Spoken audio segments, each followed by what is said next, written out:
Hi, everyone. Judge Andrew Napolitano here for Judging Freedom. Today is Wednesday, November 13th, 2024. Phil Giraldi joins us now. Phil, thank you very much for coming on the show. Thank you especially for accommodating my schedule today.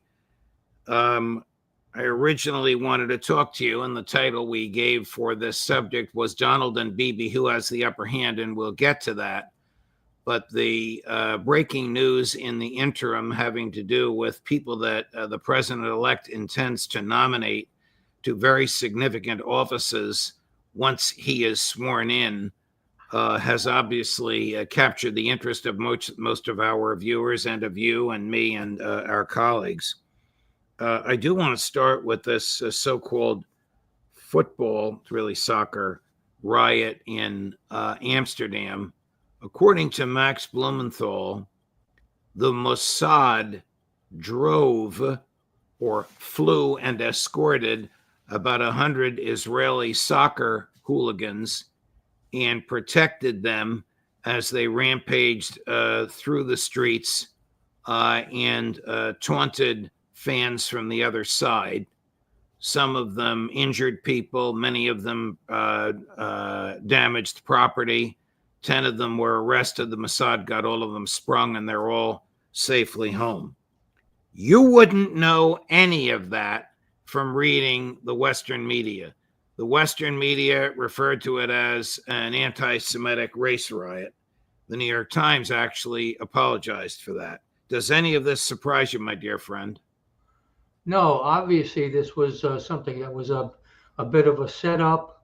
You might even refer to it as a false flag, since essentially it's to put the blame on someone who was not responsible for what happened and make the other side, in this case, the Israeli provocateurs, look like the victims as usual. And I think there's a lot of timing in this. This is a very useful tool for the administration, the incoming administration of Donald Trump, the current administration of Biden, and it's of course being orchestrated by Benjamin Netanyahu. The idea is to again make Israel look like the victim and to set the stage for, in Trump's case, pretty much pulling together a cabinet and senior official team that is either already totally sympathetic to Israel and Israel's interests rather than to U.S. interests, or to have people who are leaning in their direction. And I think is what we're seeing. So it has a motive.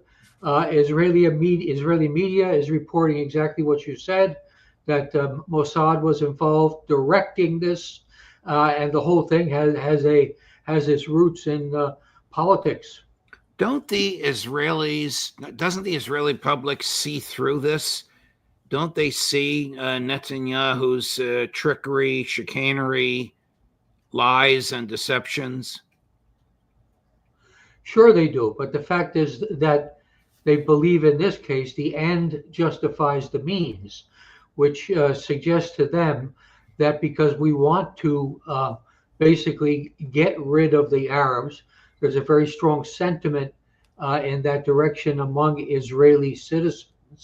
And because they have this view, and it looks like Netanyahu and his chief ministers are moving in the same direction, any trick like this justifies the result. And as a result of the trick, innocent people in Amsterdam were injured. Property was damaged. The government fell in line. They were either duped or they're part of the chicanery, and nobody paid a price. Oh, there are some people in Amsterdam who lived there who were arrested for having the temerity to resist these hooligans.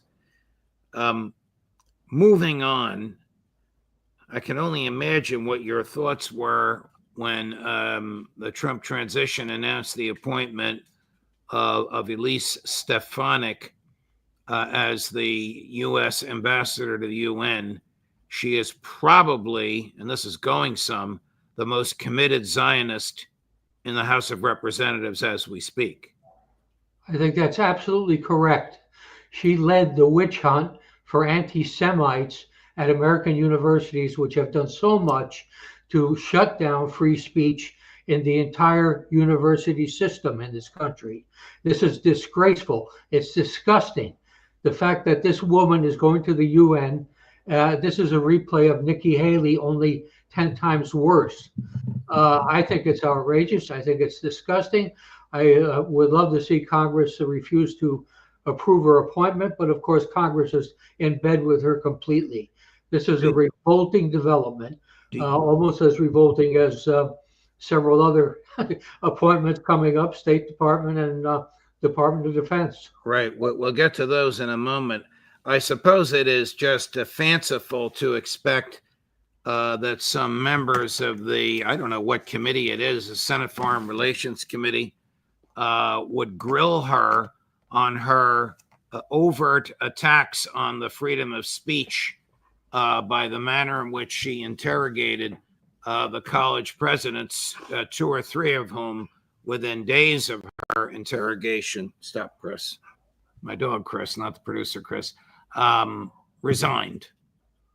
Well, I mean, she openly accused these college presidents for being anti-Semites, for allowing students and faculty members at the various universities to peacefully criticize Israeli behavior in Gaza and in a broader way in the Middle East, in places like Lebanon, Syria, and elsewhere.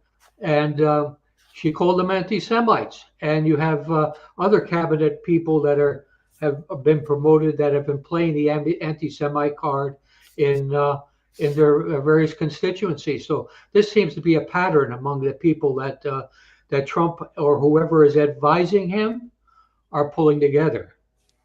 Before we get into the specifics, we have Stefanik, Huckabee, Rubio, and Hegseth. Do you see a pattern, Phil Giraldi? Yeah, I mean they're all committed Zionists. They all basically follow a hardline foreign policy viewpoint where China is focused by, again, many of these prospective candidates for these positions. So I suspect there is a pattern, and whoever is pulling the strings here, maybe one might be looking at things like $100 million donations to the Donald Trump campaign by an Israeli. There are certainly things going on that are making these things happen. And I repeat, what's so outrageous about all this is the fact that we expect, or we should expect, that our senior government officials behave modestly in terms of what their own views are and what they should be looking at, which is the interests of the United States and what should be done to better the status quo of American citizens and of American businesses and of our other interests overseas. And yet these views are being abandoned, and we're getting these people who are sort of in the playground, and somebody's unleashed them, or somebody will unleash them. So I hate to see how this is going to play out. So, I mean, I've known Mike Huckabee and Pete Hegseth for a long time. I've known Mike for about 15 years. He worked at Fox for a number of years, and I've known Pete for about 8 or 9 years, also from Fox. But to Huckabee first, Huckabee, who of course is not Jewish, is a Christian nationalist who, like the Speaker of the House of Representatives, if it were up to him, would make some form of Protestantism the official mandatory religion of the United States. Mike is also a super committed Zionist. Chris put together a montage of some of Huckabee's statements. This, I love you, Phil, but this will raise your blood pressure. Cut number 11. Basically, I mean, there really is no such thing as, I have to be careful in saying this, because people will really get upset. There's really no such thing as a Palestinian. There's not. You're very encouraging. You don't, and there's such complexity within that. There's really no such thing. That's been a political tool to try to force land away from Israel. The two-state solution, if we mean two governments holding the same piece of real estate, is irrational and unworkable. If there is a two-state solution, the Palestinian state needs to be outside the boundaries of the nation of Israel. There's plenty of land in the world that we could find a place and say, okay, let's create a Palestinian state. There are certain words I refuse to use. There is no such thing as a West Bank. It's Judea and Samaria. There's no such thing as a settlement. They're communities, they're neighborhoods, they're cities. There's no such thing as an occupation. The last one is the one that particularly galls me because many of the retired IDF generals who commanded IDF troops there referred to it as an occupation. The UN refers to it as an occupation. International law refers to it as an occupation. I'll let you take it from there, Phil. Well, I mean, obviously those statements are revolting and they're inaccurate. He knows nothing about the history of what was referred to as Palestine, which goes back for many, many centuries.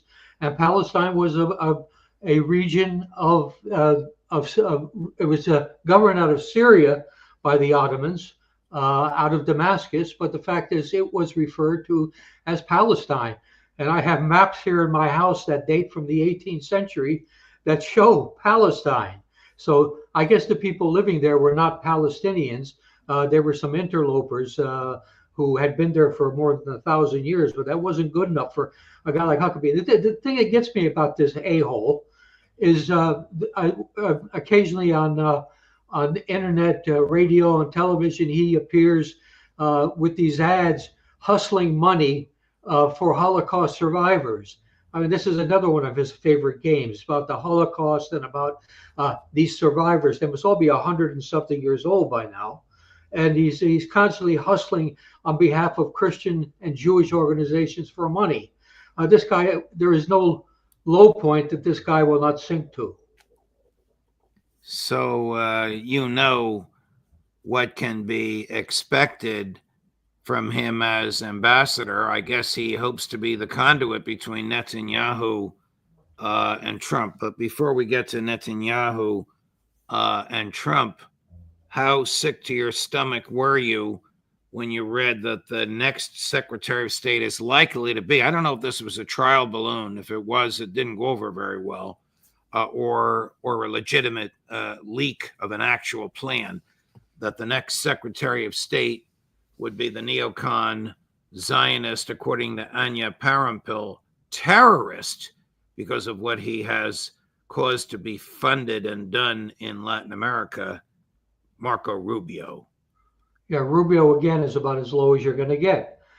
This is a guy who is whose policies are based on things like family history, that he comes from Cuba, and now he wants to get rid of the Cuban government, and will do whatever he can to do that, including going after supporters of Cuba or people who feel Cuba should be treated like any other country, like Venezuela.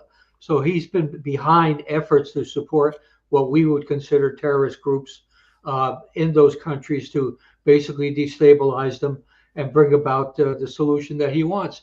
We need that as a Secretary of State. And if you've ever heard him speak, yeah, he can hardly put two sentences together. It's just so awful. I had thought that Donald Trump would have learned something from his first tour, basically, that he should have been looking for people who were not ideologues, but people who had good common sense and enough experience to be able to work in the context of these very complicated bureaucracies that they're being placed at the top of. But apparently he doesn't seem to have learned that. Before we get to Pete Hegseth, I want to play you a clip from the finance minister of the Israeli government, who proclaimed himself the governor general of the West Bank. Of course, he doesn't call it the West Bank. But here he's saying, basically, since Trump has now been elected, now's the time to make this annexation legal. Cut number 9, Chris. I have instructed the Settlement Division in the Ministry of Defense and the Civil Administration to begin professional and comprehensive work to prepare the necessary infrastructure for applying sovereignty. In his first term, President Trump led dramatic steps, including affirming the legality and legitimacy of settlements in Judea and Samaria. Alongside this, there were the Abraham Accords, peace for peace. Those accords, a set of agreements facilitated by Trump's first administration, saw Israel normalize relations with 4 Arab nations. We were on the verge of applying sovereignty over the settlements in Judea and Samaria, and now the time has come to do so. Prime Minister Netanyahu, apparently not on tape, but to a newspaper reporter, according to Haaretz, endorsed what Finance Minister Smotrich just said. The other 2 news items on Netanyahu is a panel of 3 judges has been appointed by the International Criminal Court to decide whether or not to issue an arrest warrant for Netanyahu, an arrest warrant that was requested almost a year ago by the prosecutors. And I didn't know this, Phil. Netanyahu's one of his 3 corruption trials is resuming the first week in December with his, apparently, we don't have this here, compelled testimony. All of this at the time that Smotrich wants to use the machinery of government to steal this land. He has the blessing of the new U.S. ambassador, which probably means he has the blessing of the new U.S. president.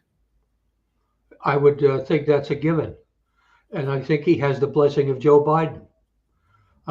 There is nothing that Israel cannot do that anyone at the top of our government will say boo about.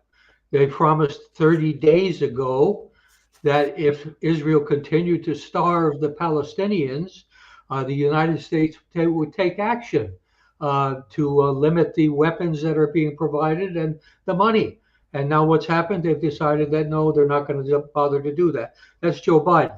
So this was, this for the Americans like us who would like to see peace and good relations with the rest of the world instead of 800 bases overseas and a $1 trillion defense budget, are stuck with an imperial agenda that is making us hated as a nation throughout the world. This is a disgrace, and it comes squarely onto the shoulders of people like Donald Trump, Joe Biden, and all the other people who are within the government enabling this process. I think it's time for the people to rise up, and if it's we've got to start saying this is no longer acceptable. You and I have libertarian and progressive friends who voted for Trump because they believed he'd be an anti-war candidate. Right. If you look at these names, Stefanik, Huckabee, Rubio, Hegseth, we haven't even gotten to Hegseth yet. It's clear that these are all pro-war people. They are uber Zionists. They want to give Netanyahu whatever he wants. Here is Pete Hegseth on the show that he hosted, which, footnote, I once hosted a long time ago, called Fox and Friends. At the very end of this clip, which is a little under a minute, he calls for bombing cultural sites in Tehran. Chris, cut number 12. Sometimes you have moments, Steve, and I happen to believe that we can't kick the can down the road any longer in trying to prevent Iran from getting a nuclear bomb. They used the killing of Soleimani as an excuse to say, we're scrapping the Iran deal. We all know they were scrapping it anyway. So what better time than now to say, we're starting the clock. You've got a week. You've got X amount of time before we start taking out your energy production facilities. We take out key infrastructure. We take out your missile sites. We take out nuclear developments. We take out port capabilities. Or, take out a Quds headquarters while you're at it if you want. I understand that's not a popular idea. If we're going to fight to prevent Iran from getting a nuclear bomb, this regime, then we need to rewrite the rules that are advantageous to us. I don't want to hit cultural sites on purpose, but if you're using one to harbor your most dangerous weapons, then that should be on the target list. Rewrite the rules so they favor us. Gee, I wonder what Vladimir Putin would do if the United States purported to bomb Tehran. Secretary Hegseth, what do you think, Phil? Well, I think Vladimir Putin would actually act in terms of his own national interests and might feel that that is a non-productive direction to be going in. I would point out that this Hegseth is crazier even than he just came across as. I've been informed by a good friend who's followed his career rather closely that he is not only a rather extremist Christian in many respects, he's also what was referred to as a third temple person. Now, these are the Christians who basically want to destroy the Muslim Al-Aqsa Mosque in Jerusalem and replace it with a third Jewish temple. And this, of course, would, in their minds, would lead to the Armageddon that would lead to the end of the world, and we would all either go up to heaven or somewhere else. So this is how crazy these people are. And to be talking about these people as potential secretaries of defense with all those weapons and all those tools at their fingertips, this is obscene. This is so bad. Who could imagine that a guy like this would be considered for Secretary of Defense? One more clip from him, and then we'll play the reaction of some folks. This is Pete Hegseth talking about women in combat, number 13, Chris. I think a huge one is women in combat and quotas. I think the way they pushed that under Obama in a way that had zero to do with efficacy, zero to do with lethality and capability. You don't like women in combat? No. Why not? I love women service members who contribute amazingly because everything about men and women serving together makes the situation more complicated. And complication in combat means casualties are worse.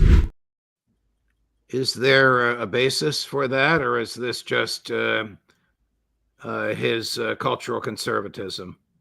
Well, I think there's a certain basis for it, in that women, obviously, in certain combat roles, have certain physical liabilities like upper body strength and things like that. But to make an across-the-board condemnation of this, I think the experiment of women in many Department of Defense roles has been very positive.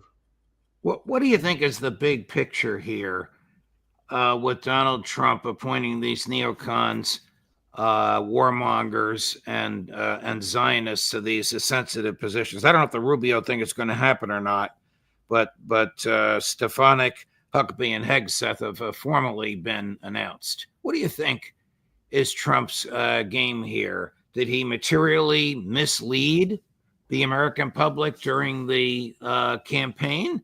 Did we misread him? Is there something going on here that we don't know about? Is he a secret neocon who really likes war because he likes to kill people like he killed General Soleimani, who was on a peace mission? Well, he certainly believes he has the license to kill, just as Mr. Netanyahu does. And that's a very dangerous thing. The president does not have a license to kill. And but this is all scary stuff. You know what really scares me is the fact that we are enabling someone who is plausibly insane in the form of Netanyahu to do whatever he needs to get away with his own personal needs, and also for the advancement of Israel as the sole major military power in the Mideast region. And I am very afraid that this clown, this idiot, would use nuclear weapons if he felt it was a good idea on Iran, on Syria, on Lebanon. And we'd get people like these gentlemen that we're just talking about who would endorse it, would say, oh, it's perfectly all right. They were being threatened by an Iran that has the capability of building its own nuclear weapons. We would hear that kind of thing. And that's when my head explodes. Who will have the upper hand, Trump or Netanyahu? Or stated differently, is there a reason for Netanyahu's bounce in his step? Does he now believe he'll get whatever he wants from the U.S. government under Donald Trump? Well, he obviously believes that because people are telling him that. And I would suspect that those are the people in the Israel lobby in the United States, and as well as that, people like Miriam Eggleston, who gave him $100 million to basically allow her country, Israel, to take over all of historic Palestine. So we have all these kind of influences working on Trump, who admittedly is not a very well-educated or bright man. He's driven by ego. He's driven by compulsions. And this makes him happy to think that he's so loved by all these sorts of people. He once proclaimed himself, I think you wrote about this in your column at the UN's Review, and this might actually be true, that he's the most popular politician in Israel.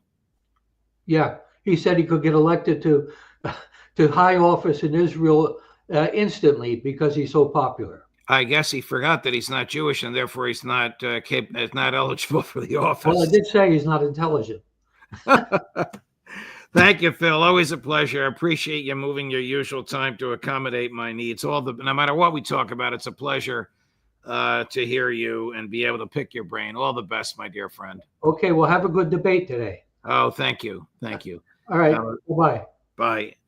Phil is not talking about the debate on Monday evening on Zero Hedge, where I'm moderating a debate between our friend Max Blumenthal and someone else. He's talking about a debate I'm moderating tonight in New York City. It's the finals of the college debate championship for the season between a team from Columbia University and a team from West Point. And they asked me to be the moderator. There'll be a few hundred people there. But for us, tomorrow, 8 a.m, Colonel Tony Schaefer. 1 p.m, Professor Gilbert Doctorow. 2 p.m, Professor John Mearsheimer. 4 p.m, Aaron Mate. I love doing this work, no matter how bad the news is. We are getting ever so close to 500,000 subscriptions. We're up to 478,000. Our goal is 500,000 by Christmas. Please like and subscribe.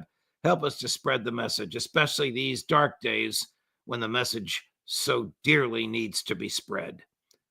Judge Napolitano for Judging Freedom.